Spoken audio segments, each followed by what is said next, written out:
জানার নাম ইসলাম না, মানার নাম হচ্ছে ইসলাম। আপনি জানলেন কিন্তু মানলেন না। অনেক হিন্দু বেদিন আছে ইসলাম সম্পর্কে জানে।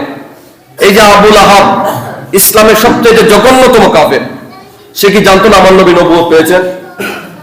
এমনকি আবু লাহাব এই কথাও বলেছে, নবী যে মুহাম্মদ যে নবুয়ত পেয়েছেন, আমার নবীর ধর্ম যে সত্য, সেটা স্বীকারও করেছিল। শুধুমাত্র আল্লাহর দরবারে আরজি করেছে, ইয়া মালিক, আপনি মুহাম্মদকে চেঞ্জ করে আরেকজনকে নবী বানান, আমি তাকে মানবো, তারপর বাতিজাকে আমি চাচা ভাই মানবো না। সে আমার বাতিজা, আমি তাকে কেন মানবো? আমি এত বড় মানুষ হয়ে, আমি এলাকার মাতব্বর, এলাকার সন্তান, আমি জানি মোহাম্মদ নবী, আপনি তাকে পরিবর্তন করে আরেকজনকে বানান নবী, আমি তাকে মানবো, তারপর মোহাম্মদকে মানবো না। জানার নাম কি ইসলাম? সে জেনে কি হলো? নবীর চাচা আবু তালিব মৃত্যু শয্যার মধ্যে পড়ে আছে।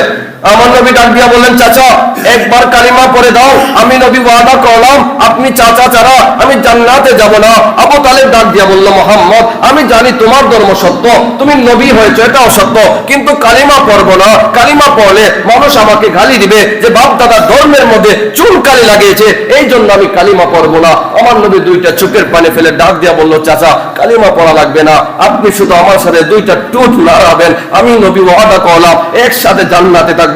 ওই আবু তালিব ডাক দিয়া বলল, না না ও বাতিজা, কালিমা পড়বো না, সমাজের মানুষ আমাকে কি বলবে? মানুষ বলবে আমি ধর্মান্তরিত হয়েছি, আমি সমাজের সামনে মুখ দেখাতে পারবো না, এলাকার মধ্যে ইজ্জত থাকবে না, এই জন্য বাতিজা আমি জাহান্নামের আগুনেও জ্বলতে রাজি, তারপর কালিমা পড়বো না। বলে না নাউজুবিল্লাহ। যখন ওই আবু তালিব যখন বিদায় নিল, আমার নবী কান্না করছেন, আল্লাহ সঙ্গে সঙ্গে ওহী নাযিল করলেন, মালিক ইয়া রাসূলুল্লাহ, সাবধান, আবু তালিবের জন্য দোয়া করবেন না। সে আপনার চাচা হতে পারে, দোয়া করবেন না। সে বেদিন, কালিমা ছাড়া মৃত্যু গ্রহণ করেছে, সে জাহান্নামের আগুনে জ্বলবে। নবীকে এত মহব্বত করতো আবু তালিব, আমার আল্লাহ বলছে সে জাহান্নামী, কালিমা গ্রহণ করে না। এইরকম প্রথা আমাদের সমাজে অনেক আছে। যে আমাদের সমাজে কোরআন খতম আছে না, সকিনা খতম, মাইকের সকিনা খতম আছে না? এটা ভালো নাকি মন্দ? ভালো নাকি মন্দ? আপনারা বলছেন ভালো, অবশ্যই ভালো, কোরআন খতম ভালো হবে না কেন? এখন দেখুন আল্লাহ কি বলেন কোরআন খতমের ব্যাপারে। আল্লাহ তাআলা বলছেন, আউযু বিল্লাহি মিনাশ শাইতানির রাজিম, বিসমিল্লাহির রহমানির রহিম, ওয়া ইযা কুরিআল কুরআন ফাসতামিউ লাহু ওয়া আনসিতু লাআল্লাকুম তুরহামুন। আল্লাহ পাক রব্বুল আলামিন বলেন, যখন কোরআন তেলাওয়াত করা হবে, তোমরা এমন দুনিয়ার যত কাজ আছে সবগুলো কাজ ফেলে দিতে হবে। যখন কোরআন তেলাওয়াত করা হবে, তুমি গভীর মনোযোগ দিয়ে দুনিয়ার যত জায়গা মাল আছে সবকিছু বাদ দিয়ে কোরআন তেলাওয়াত শুনবা। এখন মনে করলাম মেম্বার সাহেবের বাড়িতে কোরআন তেলাওয়াত হচ্ছে মাইকে, ওনার ঘরের সামনে 3টা দোকান আছে, দোকানের মধ্যে কেউ চায়ের স্টলে চা খাচ্ছে, কেউ আড্ডা দিচ্ছে, কেউ বন্ধু বান্ধব নিয়ে গল্প করছে, তো ওনাদের কানে কি মাইকের আওয়াজ আসতেছে না? ওনারা কি মনোযোগ সহকারে কোরআন শুনতেছে? মনোযোগ সহকারে কোরআন শোনা হচ্ছে না। তাহলে এই যে গুনাহ কোরআন শুনছে না, তারা এই গুনার বাড়িটা কে নেবে? গুনার দায়ভারটা কে নেবে? আল্লাহ বলছে কোরআন তেলাওয়াত যখন হবে তুমি মনোযোগ সহকারে কোরআন শুনবা, আর যদি না শুনো গুনার দায়ভার তোমাকে নিতে হবে। যে এই ব্যক্তি আমাকে জোর করে কোরআন শোনাচ্ছে, এই গুনার দায়ভারও আপনাকে নিতে হবে। আপনাকে কোরআনের দায়ভার, এই গুনার দায়ভার নেওয়া লাগবে। আপনি কেন মাইকের আওয়াজ শুরু করছেন? মাইকে পড়লে কি সাউন্ড বেশি হয়? আমি সেদিন একজনকে বললাম যে এটা তো হারাম, ছোটবেলাতে দেখিয়েছি। তাহলে আপনারা আবু তালিবের কথা পার্থক্য রইল কই? আবু তালিব বলছে বাপ দাদা যেটা করেছে আমি এটাই করবো, আপনিও যদি বলেন আমার বাপ দাদা ওইটা করেছে আমিও করবো, তাহলে ওর মধ্যে আপনার মধ্যে পার্থক্য কি? আল্লাহ রাসূল সাল্লাল্লাহু আলাইহি ওয়া সাল্লাম কোরআনের মধ্যে বলছেন, এটা মুহাদ্দিসগণ সুফিয়ায়ে কেরামগণ এটা তাফসীর করেছেন, যখন কোরআন তেলাওয়াত হবে মোবাইল ব্যবহার করা যাবে না, আড্ডা দেওয়া যাবে না, গল্প করা যাবে না, দুনিয়ার কোনো কাজ করা যাবে না, শুধুমাত্র ধ্যান কেন্দ্রের মধ্যে কোরআন তেলাওয়াত থাকবে। এটাকে আমি করি, আমার পাশে মুয়াজ্জিন বসে তেলাওয়াত করে, আমি নিজেই তো মোবাইল চালাই, আমি নিজেই তো নাই, তাহলে আপনাকে আমি কি বলবো? এই জন্য পায়ে হাত দিয়ে বলবো সফিনা কত মাস খেতে বন্ধ করো, এটা সম্পূর্ণ হারাম, এটা সম্পূর্ণ হারাম। সফিনা কত মাইকে আপনি কোরআন খতম করাবেন, এটা সবচেয়ে বড় তেলাওয়াত আপনি মাইক ছাড়া করেন, মাইকে করা যাবে না। অনেক আলেমরা এটা চালু করছে কিছু টাকার জন্য, ওই না টাকার জন্য আজকে এই নিয়মটা চালু করলেন, কারণ হাসরে ময়দানে কি জবাব দিবেন আপনি আল্লাহর কাছে? হয়তো আমি মাইকে বললে আপনি কিছু টাকা দিবেন, টাকার কাছে তো আল্লাহর আইন বিক্রি করা যাবে না। এই জন্য পায়ে হাত দিয়ে বলি সাবধান, এই কাজ করবেন না। যখন আমি পাগড়ি পাইছিলাম, আমাকে পাগড়ি দিয়েছিলেন আল্লামা শহীদ নুরুল ইসলাম ফারুকী রহমতুল্লাহ আলাইহির ছেলে আহমদ রেজা ফারুকী, ঢাকা সুপ্রিম কোর্ট মসজিদের খতিব। যখন পাগড়ি যখন মাথায় পাচ্ছিলেন আর বলছিল বাবা সাবধান, টাকার কাছে বিক্রি হয়ে আসো, বিনা খতম করবো না মাইকে। কিন্তু অনেক সময় মুসলিমদের জোরাজুরির কারণে না করলে চাকরি জায়গা, হুজুর এত বড় সাহস, আমি দাওয়াত দিলাম আমার বাড়ি এসে না, এত বড় সাহস দেখি হুজুর কেন টাকা আমার মসজিদে। এই জন্য সাবধান, এই কাজ করবেন না। যদি করেন এর দায়ভার আপনাকে নেওয়া লাগবে।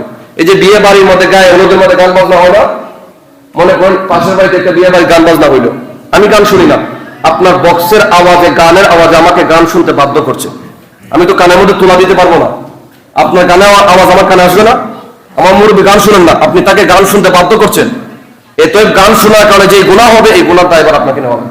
কারণ আমি গান শুনি না, আপনি গান শুনতে আমাকে বাধ্য করছেন, যে শুনবি না গান, তুই শুনবি, তোর পাবে শোনা লাগবে। বক্সের আওয়াজ এমন ভাবে বাড়িয়ে দেয়, মাটি সহ কম্পন তৈরি হয়ে যায়, মাটি সহ কাঁপে। এটা বাস্তব নাকি অবাস্তব? অনেক বাচ্চা গানের আওয়াজে রাতে ঘুমাতে পারে না, অনেক মুরব্বী তাহাজ্জুদে নামাজ পড়তে হয়, আপনার গানের আওয়াজে সে রাতে ঘুমাতে পারে না, এর দায়ভার কে নিবে? আপনাকে নেওয়া লাগবে। হাসরের ময়দানে আল্লাহ দাঁড় করাবেন আর জিজ্ঞেস করবে, এ নাফরমান, তুই তোর গানের আওয়াজে জমিন কাঁপিয়েছিলিস, আজকে দেখ তোকে কে কাঁপায়। ফেরেশতা লাগেন যে বান্দাকে কাঁপা কাঁপে খুব পছন্দ ছিল। আল্লাহ তাআলা যেন আমাদেরকে হেদায়েত দান করেন, আমিন। যাকাতের যে বিষয়টা আল্লাহ রাসূল সাল্লাল্লাহু আলাইহি ওয়াসাল্লাম বলছেন, وقال تبارك والذي يكنزون الذهب والفضة ولا ينفقونها في سبيل الله فبشرهم بعذاب أليم।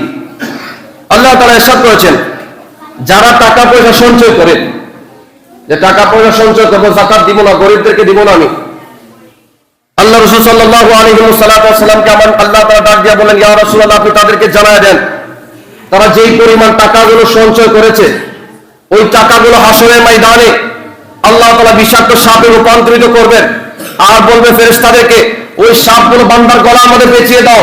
ওই বিষাক্ত সাপগুলো বান্দার গলার মধ্যে পেঁচিয়ে যাবে, ওই সাপের জবান খুলে যাবে, ওই সাপ ডাক দিয়ে বলবে, নাফরমান, তুই কি আমাকে চিনতে পেরেছিস? আমি হচ্ছি সেই সম্পদ, যেই সম্পদগুলো লুকিয়ে রেখেছিলি, স্বর্ণ অলংকার ব্যাংকের মধ্যে জমা রেখেছিলি।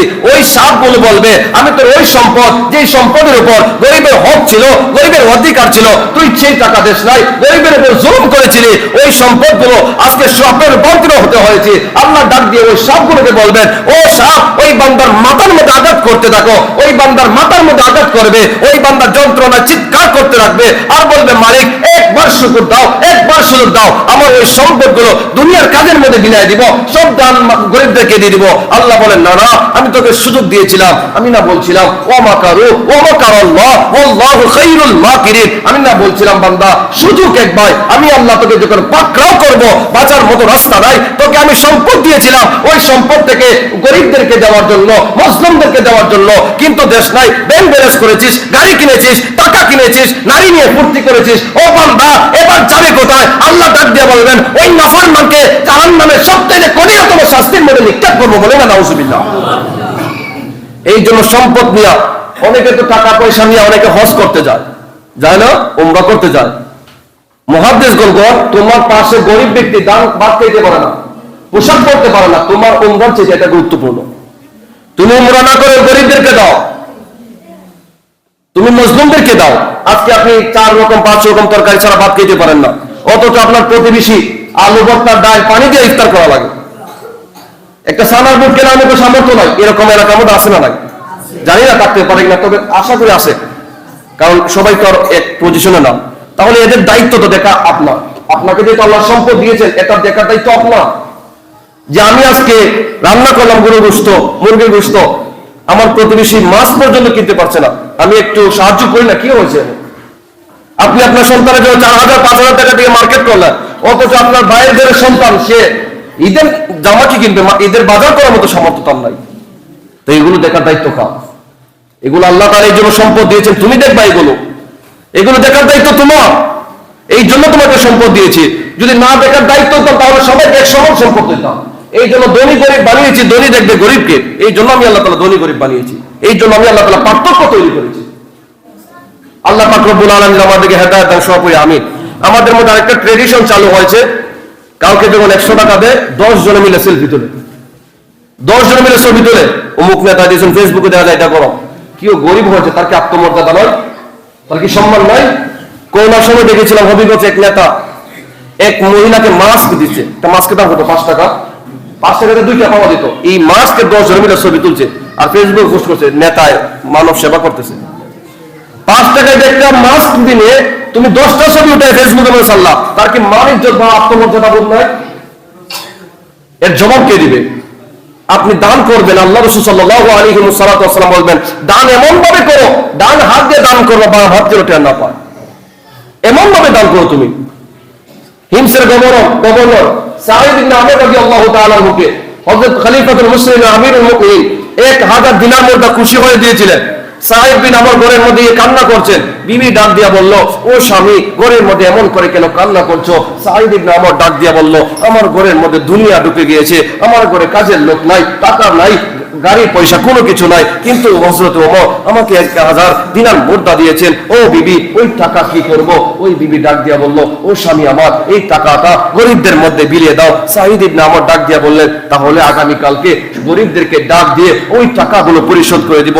ওই স্ত্রী বলে, না না, যদি সবার সামনে দেন ওই বান্দা লজ্জা পাবে, ওই বান্দা সম্মানহানি হবে, তাহলে কি করা যায়? ওই সাঈদ ইবনে আমরের স্ত্রী 2টা কালো বোরকা আনলেন, 2টা বোরকা এনে একটা নিজে পরলেন আর একটা সাঈদ ইবনে আমরকে পরালেন, আর বললেন দিনারগুলো হাতে নাও। দিনারগুলো হাতে নিয়ে রাতের বেলা বের হয়ে গেলেন, সবার দরজার সামনে সামনে দিনার মুদ্রাগুলো রেখে আসলেন, যাতে করে কে দিয়েছে, কে কাকে দিয়েছে সেটা যেন বুঝতে না পারে। সাঈদ বিন আমর এমন ভাবে দিয়েছেন ওই গরিব যেন লজ্জায় না পড়ে। এরপরে সাঈদ ইবনে আমর সেজদার মধ্যে পড়ে বলছেন, মালিক, আমি দুনিয়াকে আমার ঘর থেকে বের করে দিয়েছি, আমি আমার সম্পদগুলোকে গরিবকে এমন ভাবে দিয়েছি যেন আগামীকাল তারা সমাজের মধ্যে মুখ দেখাইতে পারে, লজ্জা না পায়, এই জন্য এমন ভাবে দান করতে হবে। আল্লাহ রাসূল বলছে তুমি ডান হাত দিয়ে দান করবা, বাম হাত পর্যন্ত টেন না পায়। বলেন আল্লাহু আকবার। কি বাম হাতে? এখন ফেসবুক, টুইটার, মেসেঞ্জার, হোয়াটসঅ্যাপ সব জায়গায় আমাদের এগুলো দেয়। তোমার উদ্দেশ্য কি মানুষ জানানো নাকি দান করা? তোমার উদ্দেশ্য যদি হয় মানুষের মন জয় করা, তোমার উদ্দেশ্য যদি আল্লাহকে খুশি করা, তাহলে তুমি ফেসবুকে ছবি ছাপবা কেন? কিসের জন্য রে ভাই এগুলো?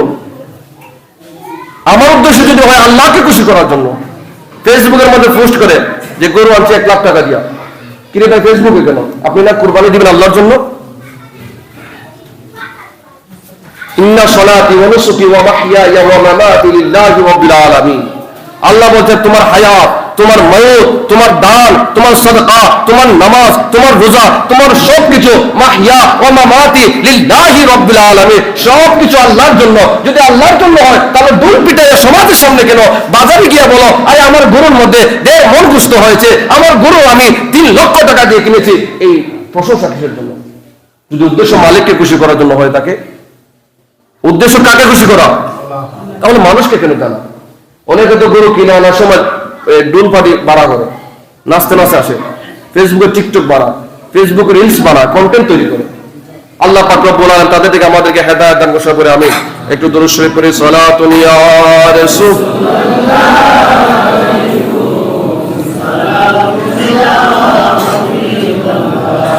আলাইকুম সালাতুন ইয়া রাসূল।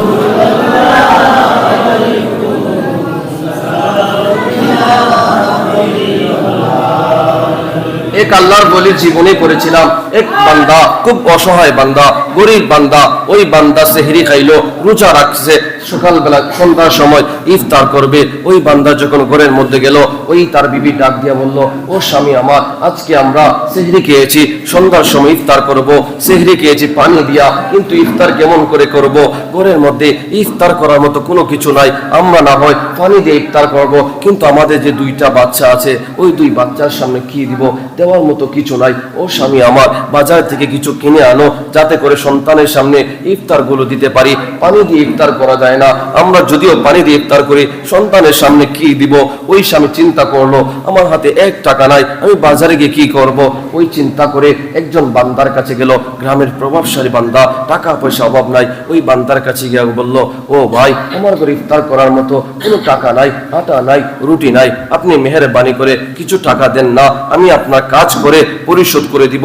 ওই বান্দা চিন্তা করলো, এত অসহায়, এত গরিব, টাকা কেমন করে পরিশোধ করবে? ওই বান্দা ডাক দিয়া বলল, মুসলমান ভাই ভাই। ওই বান্দা বলল, না না, তোমাকে টাকা দেওয়া যাবে না, ওই টাকা দিলে তুমি পরিশোধ করতে পারবে না। ওই বান্দা কান্না করে আর ডাক দিয়া বলল, মালিক, ইফতার করব সন্তানদেরকে নিয়ে, আমার ভাই মুসলমানের কাছে গিয়েছিলাম, ওই বান্দা আমাকে তাড়াই দিয়েছে, আসতেছে আর 2টা চোখের পানি বের পড়ছে। হঠাৎ করে এক হিন্দু ব্যক্তির সাথে সাক্ষাৎ। ওই হিন্দু ব্যক্তি ডাক দিয়া বলল, ও ভাই, এমন করে কেন কান্না করছো? কি হয়েছে? হয়েছে তোমার? ওই বান্দা বলল, না না, তোমার কাছে বলে লাভ নাই, আমার ভাই আমাকে তাড়িয়ে দিয়েছে, যাওয়ার মতো আর কোনো জায়গা নাই। ওই হিন্দু ব্যক্তি ডাক দিয়া বলল, ভাই আমাকে বলে দেখেন না, কোনো উপকার করতে পারি কিনা। ওই বান্দা ডাক দিয়া বলল, আজকে আমার সন্তানগুলো নিয়ে ইফতার করব। আমার দুইটা সন্তান মাসুম বাচ্চা, রোজা রেখেছে, সামনে দেওয়ার মতো কোনো কিছুই নাই, পানি ছাড়া কোনো কিছুই নাই। ওই হিন্দু ব্যক্তি ডাক দিয়া বলল, আরে মেয়ে চিন্তা কেন করেন, এই নিন টাকা, আপনি ইফতার করেন। ওই গরিব বান্দা ডাক দিয়া বলল, যে টাকা দিয়েছেন আমি কেমন করে পরিশোধ করব?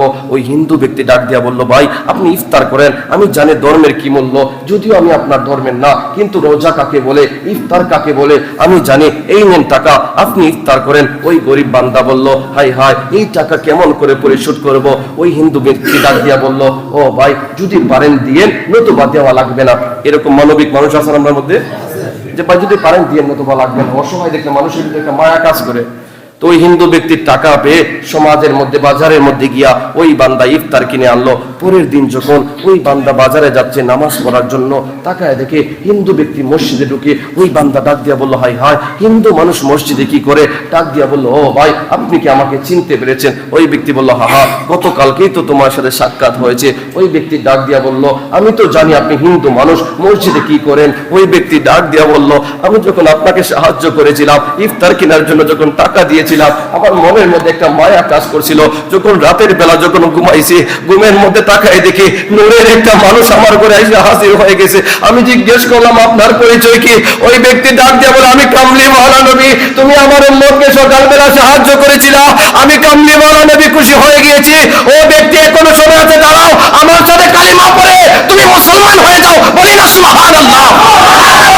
আমার নবী আমাকে আয়েশা কালিমা পড়ায়া মুসলমান বানাই দিছে। ও ভাই, আমি তোমাকে সাহায্য করার কারণে মদিনার কামলিওয়ালা নবী খুশি হয়ে গিয়েছে। ও ভাই ডাক দিয়া বলো, আমি তো বেদিন না, আমি তো কালিমা পড়ে মুসলমান হয়ে গিয়েছি, এই জন্য আমি মসজিদে যাচ্ছি মাওলায়ে কায়নাতের দরবারে শুকরিয়া আদায় করার জন্য। বলি সুবহানাল্লাহ। এই জন্য বলি, মসজিদে লক্ষ টাকা দিবেন, মাদ্রাসায় লক্ষ লক্ষ টাকা দিবেন, কবুল হতে পারে নাও হতে পারে। অনেক সময় গরিব বান্দাকে 10 টাকা দিলে এমন খুশি হয়, এমন একটা হাসি দেয়। রাস্তার মধ্যে একটা ভিক্ষুককে 10 টাকা দিবেন, বান্দা দেখবেন কেমন করে মুস্কি মুস্কি হাসে। 100 টাকা দিবেন, বান্দা কেমন করে মুস্কি মুস্কি হাসে। চিন্তা করবেন, আরে ওই বান্দা 100 টাকা দিয়া খুশি হয়ে গেল, আরে ঘরের বিবিকে লক্ষ টাকা দিলে খুশি করা যায় না, বাজারে সবচাইতে দামি শাড়ি দিলে স্ত্রীকে খুশি করা যায় না, কিন্তু ওই ফকির বান্দাকে 10 টাকা দিলে এমন হাসি দেয়, মনে হয় রাজ্য জয় হয়ে গিয়েছে। ওই বান্দা চিন্তা করিস না, ওই বান্দা যখন মুস্কি হাসি দেয় 10 টাকা পেয়ে, আরে চিন্তা করিস না, ওই বান্দা হাসে না, আল্লাহর আরশে আজিম পর্যন্ত খুশিতে আত্মহারা হয়ে যায়। বলি না সুবহানাল্লাহ। ওই বান্দা হাসে না, পক্ষান্তরে আল্লাহ তাআলা হাসে ওই বান্দার হাসি দেখে। এই জন্য মানুষকে খুশি করতে লক্ষ টাকা লাগে না, 10 টাকা দিয়ে মানুষকে খুশি করা যায়। আল্লাহ রাসূল সাল্লাল্লাহু আলাইহি ওয়াসাল্লাম বলেন, হাদিস শোনাচ্ছি, বলতে তুমি যখন তোমার ঘরের মধ্যে ভালো কিছু রান্না করবা, ওইটার মধ্যে আলু বেশি করে দিবা। কি বেশি দিবা? কেন? যদি তুমি গোশত না দিতে পারো, ওই বান্দার ঘরে আলু পৌঁছাও। যদি আলু না পারো, আল্লাহ রাসূল বলতেন সুরা জুল, তোকে জুল কয় নাকি? আপনারা কি সুরা না জুল কয়? জুল কয়নি, গ্রামের ভাষা। আল্লাহ রাসূল বলতেন জুল দিবা বাড়াইয়া কেন? আমার নবী বলতে, ওই বান্দার ঘরে তরকারি না পাঠাইতে পারলো, অন্তত জুল তুমি ওই বান্দার বাড়িতে পাঠাইবা। বলে সুবহানাল্লাহ। কেমন ইনসাফওয়ালা নবী ছিলেন আমার। বলতে তরকারি পাঠাইতে পারলে সমস্যা, তার বাড়ির মধ্যে ঝোল পৌঁছায়, কারণ বাতাসের মাধ্যমে ওই গরিব বান্দা মাছ কেনার মতো সামর্থ্য নাই। তোমার ঘরের মধ্যে গরুর গোশত রান্না করেছো, ওই বান্দার বাড়িতে গ্রামটা বাতাসে না পৌঁছায় দে। ওই বান্দা কান্না করে, বাবা ওই বাড়িতে গরুর গোশত রান্না হচ্ছে, কিন্তু আমার বাড়িতে শুটকি পর্যন্ত নাই। আল্লাহ রাসূল বলছেন, ওই বান্দা যখন কান্না করে রে, আরে মদিনার কামলিওয়ালা নবীর ভিতরে কষ্ট হয়। ও বান্দা যদি রান্না করে, যদি গোশত পাঠাইতে না পারো, অন্তত ওই বান্দার বাড়িতে তুমি জুল পর্যন্ত পাঠাইবা। বলি না সুবহানাল্লাহ। এটা আমরা করি কখনো? আমরা তো আমাদের বাচ্চা ফ্যামিলি নিয়ে কত সুখী আছি রে বাপ রে বাপ। অবশ্যই আপনার পরিবারকে দেখবেন, আমার প্রতিবেশীকে দেখার দায়িত্ব তো আপনার আমার, এগুলো দেখার দায়িত্ব আমার না। আমার সন্তানকে 3000 টাকা দিয়ে জামা পোশাক দিলাম, আপনি 2500 টাকা দিয়ে 500 টাকা আপনার বাচ্চাকে কিনে দেন না, সমস্যা কি? দিলে সমস্যা আছে? আমরা দিতে পারি না কেন? আমাদের মনে একটু সংকীর্ণ কেন? আল্লাহ রাসূল সাল্লাল্লাহু আলাইহি ওয়াসাল্লাম বলছেন, অনেক সময় আমাদের মন কিন্তু সংকীর্ণ সবসময় কাজ করে। যখন আমরা কুফুতের মধ্যে খোঁজ করি, দেখবেন ওই যে যুবক ফুলাফান আছে, গানের মধ্যে গেলে শিল্পীর ভরপুর টাকা দেয়, টাকা দেয় না? অথচ তার মা অসুস্থ, তার ভাই অসুস্থ, এগুলোর প্রতি খেয়াল নাই। টাকা আমরা কুফুতের মধ্যে খরচ করি। আল্লাহ তাআলা যেন আমাদেরকে হেদায়েত দান করে সহায় করি, আমিন। এই জন্য সামনে রমজান আসছে, যুবক ভাইদেরকে বলবো রমজানের প্রস্তুতি নেন। রমজান এমন একটা মাস, আল্লাহ রাসূল সাল্লাল্লাহু আলাইহি ওয়াসাল্লাম বলছেন তার মতো হতভাগা কপাল পোড়া আর কেউ নাই যে ব্যক্তি রমজান পাইলো অথচ নিজের জীবনের গুনাহ মাফ করাইতে পারলো না। রমজান মাসটা হচ্ছে গুনাহ পুরে সরকার করে মাস। রমজান হচ্ছে এমন একটা মাস বান্দা নাফরমান থেকে নিষ্পাপ হওয়ার মাস। আল্লাহ রাসূল বলেন শিমুলের তোলা যেমন বাতাসে উড়ে যায়, ঠিক তেমনই বান্দা যখন রমজান মাস আসে ওই বান্দার গুনাহগুলো এরকম ভাবে ঝরে যায়। আল্লাহ তাআলা যেন আমাদেরকে রমজান মাসের উসিলায় আমাদেরকে মাফ করে সহায় করে, আমিন। আর যুবক ভাইদেরকে বলবো সামনে রমজান মাস আসছে, মসজিদ পরিষ্কার করা দরকার না? আমরা তো কাবা যেতে পারবো না, কাবা যাওয়ার সামর্থ্য কি সবার আছে? অন্তত পক্ষে আমরা যদি আল্লাহর কোন মসজিদটা পরিষ্কার করতে পারি, মসজিদটা ক্লিন করতে পারি, মুয়াজ্জিনের উপর দায়িত্ব দিয়ে ছেড়ে দিলে হবে নাকি? মসজিদের প্রতি আমাদের দায়িত্ব নাই? উনি সভাপতি সাহেব, উনার কি সব দায়িত্ব? আমার দায়িত্ব নাই মসজিদের প্রতি? উনি কেশিয়া সাহেব, উনার কি সব দায়িত্ব? আমার দায়িত্ব নাই মসজিদ দেখা? আল্লাহ রাসূল সাল্লাল্লাহু আলাইহি ওয়াসাল্লাম বলেন কাল হাশরের ময়দানে এমন তীব্র গরমের মধ্যে আরশে আজিমের নিচে চার প্রকার ব্যক্তি ওই আরশে আজিমের নিচে ছায়া পাবে। এক নাম্বার ব্যক্তি যারা সমাজের মধ্যে ইনসাফ প্রতিষ্ঠা করবে, ন্যায় বিচার করবে। দুই নাম্বার ব্যক্তি হচ্ছে যাদের সম্পর্ক মসজিদের সাথে, মসজিদকে ভালোবাসবে, মসজিদের জন্য কাজ করবে, মসজিদের উন্নয়নের জন্য কাজ করবে, ওই ব্যক্তি আরশে আজিমের নিচে ছায়া পাবে। বলি না সুবহানাল্লাহ। অনেকে এরকম আছে বান্দা রাতে ঘুমাইতে পারে, চিন্তা করে মসজিদের জন্য কিছু করতে পারতাম, মসজিদের জন্য একটা ফ্যান দিতে পারতাম। এই দেখবেন অনেকে আছে টাকা পয়সার অভাব নাই, কারো দরবারে গিয়ে হাত বাড়া লাগে না। এখানে অনেক আছে যে কারো দরজায় গিয়ে হাত বাড়ানো লাগে না, ওই বান্দাকে হাত বাড়ায় মসজিদের জন্য, ঠিক কিনা? তার কিন্তু অভাব নাই, কিন্তু অন্যের কাছে হাত বাড়ায় কিসের জন্য? যাতে মসজিদের জন্য কিছু উপকার হয়। আল্লাহ কি এগুলো দেখে না? আল্লাহ পাক রব্বুল আলামিন বলছেন কাল হাশরের ময়দানে বান্দাকে দাঁড় করানো হবে, সাথে তার মসজিদে আনবে। আল্লাহ জিজ্ঞাসা করবে মসজিদ তুমি কি তাকে চিনতে পেরেছো? মসজিদ বললে হ্যাঁ আমি তাকে চিনতে পেরেছি, ওই বান্দার জান্নাতি হয়ে গেছে। বলি না সুবহানাল্লাহ। আর সম্পর্ক না থাকলে মসজিদ বলে না আমি চিনি না, তো আমি তাকে চিনি, তাকে কোনোদিন দেখি নাই, আমি সে আমার সাথে সম্পর্ক নাই, উঠা বসা নাই, দেখা সাক্ষাৎ নাই। তো আল্লাহ তাআলা কাল হাশরের ময়দানে প্রতিবেশীকে সাক্ষাৎ করবেন।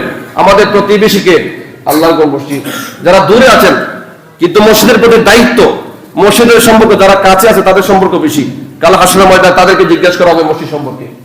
আল্লাহ পাক রব্বুল আলামিন আমাদেরকে হেদায়েত দান করুন, আমিন।